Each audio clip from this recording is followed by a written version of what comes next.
Welcome to Huberman Lab Essentials, where we revisit past episodes for the most potent and actionable science-based tools for mental health, physical health, and performance. I'm Andrew Huberman, and I'm a professor of neurobiology and ophthalmology at Stanford School of Medicine. For today's podcast, we're going to talk about the parts list of the nervous system. Now, that might sound boring, but these are the bits and pieces that together make up everything about your experience of life. From what you think about to what you feel, what you imagine, and what you accomplish from the day you're born until the day you die. By the end of this podcast, I promise you're going to understand a lot more about how you work and how to apply that knowledge. So let's talk about the nervous system. The reason I say your nervous system and not your brain is because your brain is actually just one piece of this larger, more important thing, frankly, that we call the nervous system. The nervous system includes your brain and your spinal cord, but also all the connections between your brain and your spinal cord and the organs of your body. It also includes, very importantly, all the connections between your organs back to your spinal cord and brain. So the way to think about how you function at every level, from the moment you're born until the day you die, everything you think and remember and feel and imagine, is that your nervous system is this continuous loop of communication between the brain, spinal cord, and body body, spinal cord, and brain. In fact, we really can't even separate them. It's one continuous loop. The way to think about how the nervous system works is that our experiences, our memories, everything is sort of like the keys on a piano being played in a particular order, right? If I play the keys on a piano in a particular order and with a particular intensity, that's a given song. We can make that analogous to a given experience. Our brain is really a map of our experience. We come into the world and our brain has a kind of bias towards learning particular kinds of things. It's ready to receive information and learn that information, but the brain is really a map of experience. So let's talk about what experience really is. What does it mean for your brain to work? Well, I think it's fair to say that the nervous system really does 5 things, maybe 6. The first one is sensation. Sensation is a non-negotiable element of your nervous system. You have neurons in your eye that perceive certain colors of light and certain directions of movement. You have neurons in your skin that perceive particular kinds of touch, like light touch or firm touch or painful touch. You have neurons in your ears that perceive certain sounds. Your entire experience of life is sort of filtered by these, what we call sensory receptors, if you want to know what the name is. Perception is our ability to take what we're sensing and focus on it and make sense of it, to explore it, to remember it. So really, perceptions are just whichever sensations we happen to be paying attention to at any moment. Perception is under the control of your attention. And the way to think about attention is it's like a spotlight, except it's not one spotlight. You actually have 2 attentional spotlights. Anyone that tells you you can't multitask, tell them they're wrong. And if they disagree with you, tell them to contact me. Because in old world primates, of which humans are, we are able to do what's called covert attention. We can place a spotlight of attention on something, for instance, something we're reading or looking at, or someone that we're listening to, and we can place a second spotlight of attention on something we're eating and how it tastes, or our child running around in the room, or my dog. You can split your attention into 2 locations, but of course you can also bring your attention, that is your perception, to one particular location. You can dilate your attention, kind of like making a spotlight more diffuse, or you can make it more concentrated. This is very important to understand if you're going to think about tools to improve your nervous system. Attention is something that is absolutely under your control. The nervous system can be reflexive in its action, or it can be deliberate. Deliberate thoughts are top down. They require some effort and some focus, but that's the point. You can decide to focus your behavior in any way you want, but it will always feel like it requires some effort and some strain, whereas when you're in reflexive mode, just walking and talking and eating and doing your thing, it's going to feel very easy. And that's because your nervous system basically wired up to be able to do most things easily without much metabolic demand, without consuming much energy. But the moment you try and do something very specific, you're going to feel a sort of mental friction. It's going to be challenging. So we've got sensations, perceptions, and then we've got things that we call feelings/emotions. And these get a little complicated because almost all of us, I would hope all of us, are familiar with things like happiness and sadness or boredom or frustration. Certainly, emotions and feelings are the product of the nervous system. They involve the activity of neurons. But as I mentioned earlier, neurons are electrically active, but they also release chemicals. And there's a certain category of chemicals that has a very profound influence on our emotional states. They're called neuromodulators. And those neuromodulators have names that probably you've heard of before, things like dopamine and serotonin and acetylcholine, epinephrine. Neuromodulators are really interesting because they bias which neurons are likely to be active and which ones are likely to be inactive. A simple way to think about neuromodulators is they are sort of like playlists that you would have on any kind of device where you're going to play particular categories of music. So for instance, dopamine, which is often discussed as the molecule of reward or joy, is involved in reward, and it does tend to create a sort of upbeat mood when released in appropriate amounts in the brain. But the reason it does that is because it makes certain neurons and neural circuits, as we call them, more active and others less active. Okay, so serotonin, for instance, is a molecule that when released tends to make us feel really good with what we have, our sort of internal landscape and the resources that we have. Whereas dopamine, more than being a molecule of reward, is really more a molecule of motivation toward things that are outside us and that we want to pursue. And we can look at healthy conditions or situations like being in pursuit of a goal where every time we accomplish something en route to that goal, a little bit of dopamine is released and we feel more motivation. That happens. We can also look at the extreme example of something like mania, where somebody is so relentlessly in pursuit of external things like money and relationships that they're sort of in this delusional state of thinking that they have the resources that they need in order to pursue all these things when in fact they don't. I want to emphasize also that emotions are something that we generally feel are not under our control. We feel like they kind of geyser up within us and they just kind of happen to us. And that's because they are somewhat reflexive. We don't really set out with a deliberate thought to be happy or deliberate thought to be sad. We tend to experience them in kind of a passive, reflexive way. And that brings us to the next thing, which are thoughts. Thoughts are really interesting because in many ways they're like perceptions, except that they draw on not just what's happening in the present, but also things we remember from the past and things that we anticipate about the future. The other thing about thoughts that's really interesting is that thoughts can be both reflexive, they can just be occurring all the time, sort of like pop-up windows on a poorly filtered web browser, or they can be deliberate. We can decide to have a thought. Now, a lot of people don't understand or at least appreciate that the thought patterns and the neural circuits that underlie thoughts can actually be controlled in this deliberate way. And then finally, there are actions.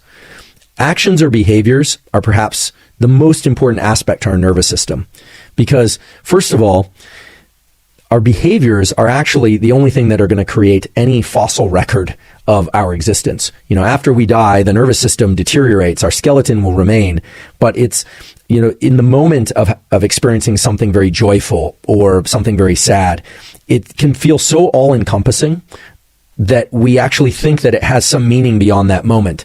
But actually, for humans, and I think for all species, the sensations, the perceptions, and the thoughts and the feelings that we have in our lifespan, none of that is actually carried forward, except the ones that we take and we convert into actions such as writing, actions such as words, actions such as engineering new things. And so the fossil record of our species and of each one of us is really through action. And that in part is why so much of our nervous system is devoted to converting sensation, perceptions, feelings, and thoughts into actions. The other way to think about it is that one of the reasons that our central nervous system, our brain and spinal cord, include this stuff in our skull, but also connect so heavily to the body is because most everything that we experience, including our thoughts and feelings, was really designed to either impact our behavior or not. And the fact that thoughts allow us to reach into the past and anticipate the future and not just experience what's happening in the moment gave rise to an incredible capacity for us to engage in behaviors that are not just for the moment. They're based on things that we know from the past and that we would like to see in the future. And this aspect to our nervous system of creating movement occurs through some very simple pathways. The reflexive pathway basically includes areas of the brainstem we call central pattern generators. When you walk, provided you already know how to walk, you are basically walking because you have these central pattern generators, groups of neurons that generate right foot, left foot kind of movement. However, when you decide to move in a particular deliberate way that requires a little more attention, you start to engage areas of your brain for top-down processing where your forebrain works from the top down to control those central pattern generators so that maybe it's right foot, left foot, right foot, left foot, if maybe you're hiking along some rocks or something and you have to engage in that kind of movement. So movement is just like thoughts, can be either reflexive or deliberate. And when we talk about deliberate, I want to be very specific about how your brain works in the deliberate way, because it gives rise to a very important feature of the nervous system that we're going to talk about next, which is your ability to change your nervous system. And what I'd like to center on for a second is this notion of what does it mean for the nervous system to do something deliberately? Well, when you do something deliberately, you pay attention, you are bringing your perception to an analysis of three things: duration, how long something is going to take or should be done; path, what you should be doing; and outcome. If you do something for a given length of time, what's going to happen? Now, when you're walking down the street or you're eating or you're just talking reflexively, you're not doing this, what I call DPO, duration, path, outcome, type of deliberate function in your brain and nervous system. Let's give an example where perhaps somebody says something that's triggering to you. You don't like it, and you know you shouldn't respond. You feel like, oh, I shouldn't respond. You are actively suppressing your behavior through top-down processing. Your forebrain is actually preventing you from saying the thing that you know you shouldn't say, or that maybe you should wait to say or say in a different form. This feels like agitation and stress because you're actually suppressing a circuit. We actually can see examples of what happens when you're not doing this well. Some of the examples come from children. If you look at young children, they don't have the forebrain circuitry to engage in this top-down processing until they reach age, 22, even 25. But in young children, you see this in a really robust way. A kid sees a piece of candy that it wants and will just reach out and grab it, whereas an adult probably would ask if they could have a piece or wait until they were offered a piece in most cases. People that have damage to the certain areas of the frontal lobes don't have this kind of restriction. They'll just blurt things out. They'll just say things. Impulsivity is a lack of top-down control, a lack of top-down processing. So a lot of the motor system is designed to just work in a reflexive way. And then when we decide we want to learn something or do something or not do something, we have to engage in this top-down restriction. And it feels like agitation because it's accompanied by the release of a neuromodulator called norepinephrine, which in the body we call adrenaline, and it actually makes us feel agitated.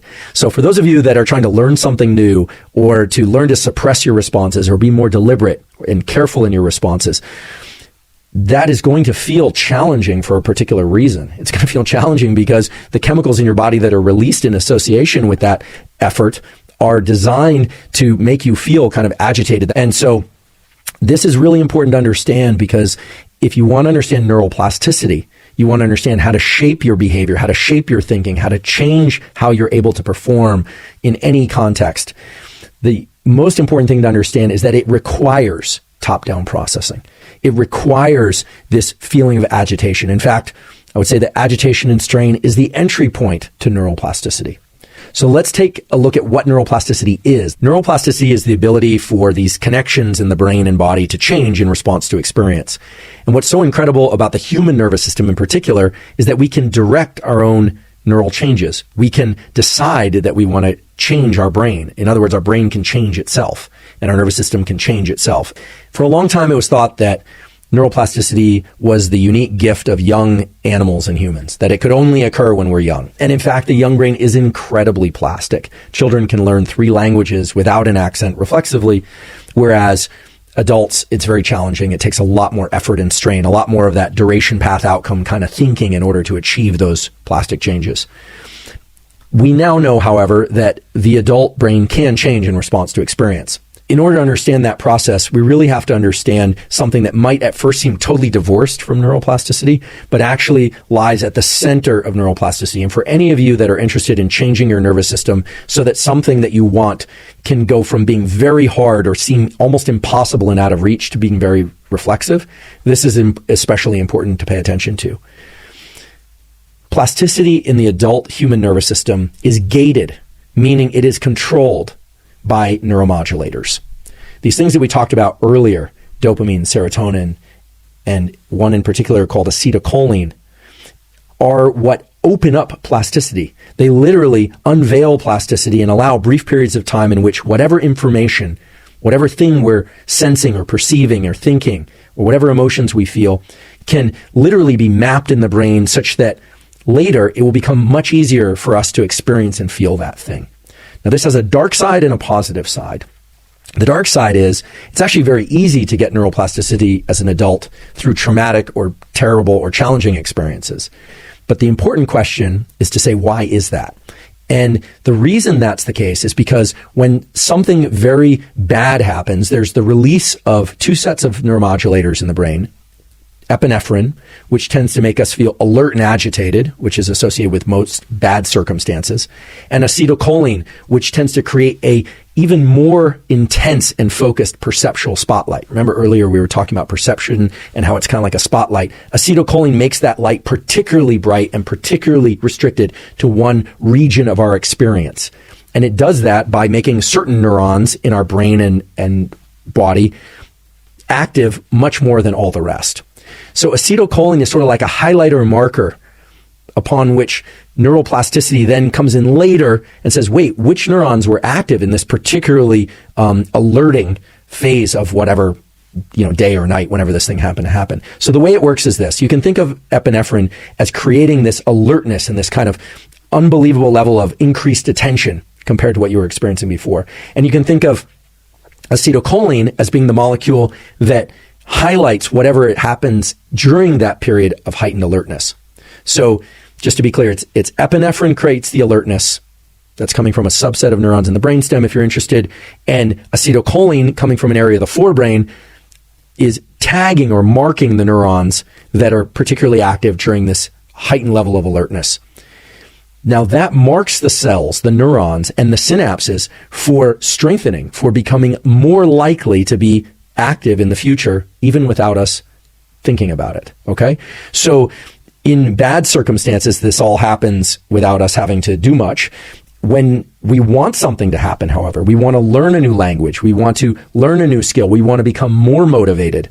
What do we know for certain? We know that that process of getting neuroplasticity so that we have more focus, more motivation, absolutely requires the release of epinephrine. We have to have alertness in order to have focus.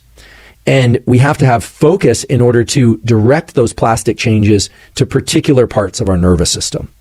Now, this has immense implications in thinking about the various tools, whether or not those are chemical tools or machine tools or just self-induced regimens of how long or how intensely you're going to focus in order to get neuroplasticity.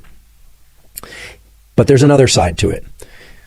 The dirty secret of neuroplasticity is that no neuroplasticity occurs during the thing you're trying to learn, during the terrible event, during the great event, during the thing that you're really trying to shape and learn.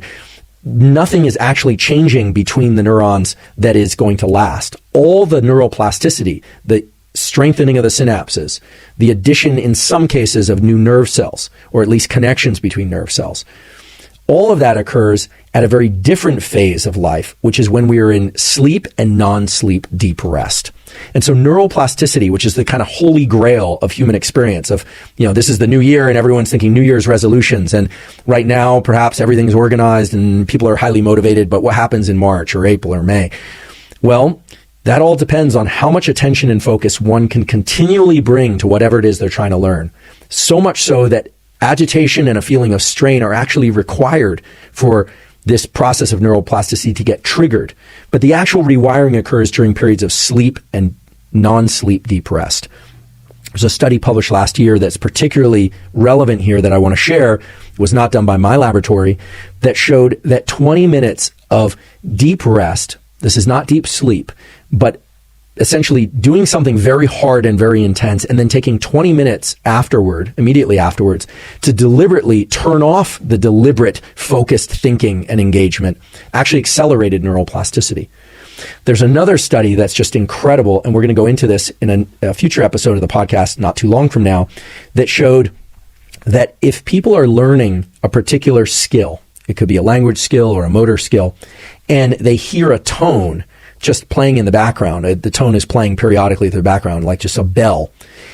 In deep sleep, if that bell is played, learning is much faster for the thing that they were learning while they were awake. It somehow cues the nervous system in sleep, doesn't even have to be in dreaming, that something that happened in the waking phase was especially important. So much so that that bell is sort of a Pavlovian cue. It's sort of a reminder to the sleeping brain, oh, you need to remember what it is that you were learning at that particular time of day. And the learning rates and the rates of retention, meaning how much people can remember from the thing they learned, are significantly higher under those conditions. So I'm going to talk about how to apply all this knowledge in a little bit more in this podcast episode, but also in future episodes. But it really speaks to the really key importance of sleep and focus, these two opposite ends of our attentional state. When we're in sleep, these DPOs, duration, path, and outcome analysis, are impossible. We just can't do that. We are only in relation to what's happening inside of us.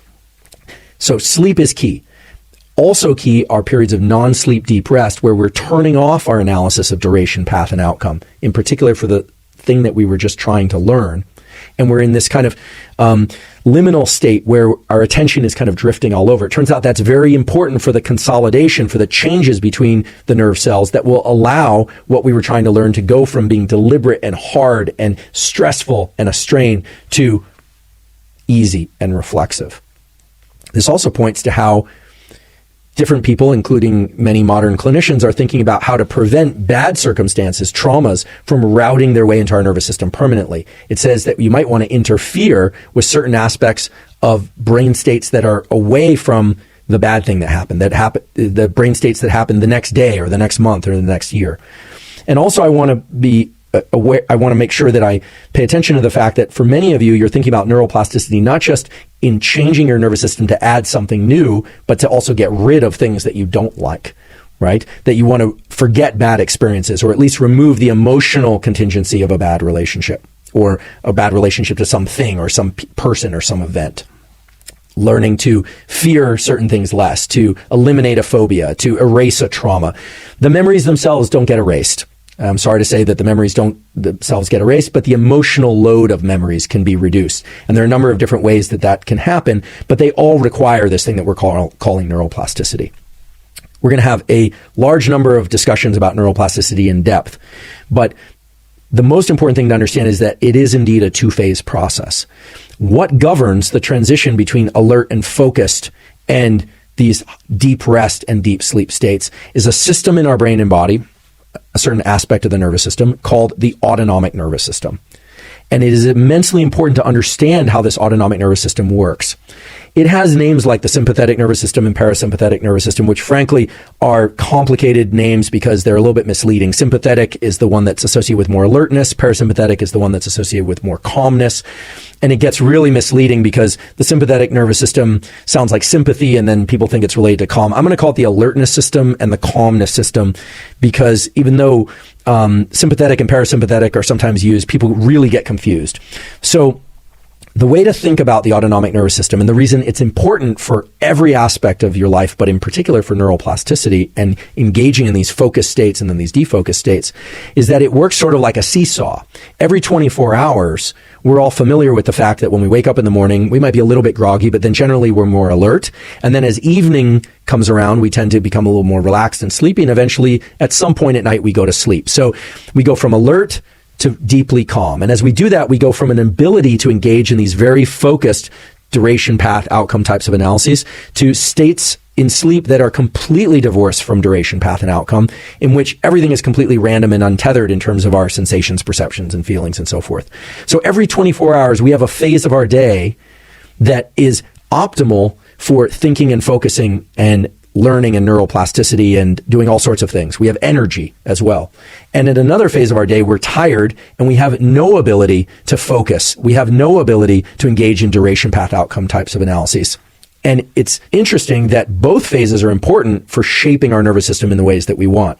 So if we want to engage in neuroplasticity and we want to get the most out of our nervous system, we each have to master both the transition between wakefulness and sleep and the transition between sleep and wakefulness. Now, so much has been made of the importance of sleep, and it is critically important for wound healing, for learning, as I just mentioned, for consolidating learning, for all aspects of our immune system. It is the one period of time in which we're not doing these duration, path, and outcomes types of analyses, and it is critically important to all aspects of our health, including our longevity. Much less has been made, however, of how to get better at sleeping.